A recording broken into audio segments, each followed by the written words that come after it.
In the first lesson, you discovered four covenants, four partnerships that God made with his people. Now we're going to go backward a little bit to a time between the covenant with Abraham and the one that Moses gave to the people in Deuteronomy.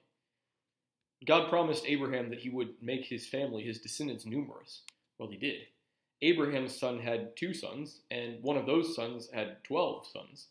They each had several sons and daughters of their own, and pretty soon they were one big, not always so happy family. The land that they were living in ran out of food, and so this big family was forced to move to the neighboring country of Egypt.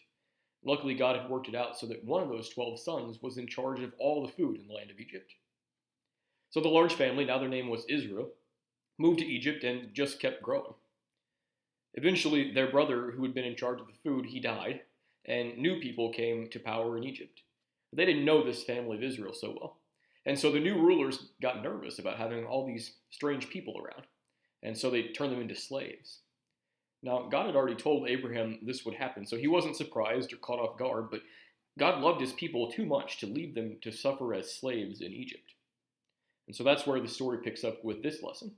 And this fits into our larger theme, God's missionary nature, as we see him coming to the rescue of his people when they need help. Later on, we're going to see Jesus doing that in a much bigger way, and his story will echo many of the parts of this story.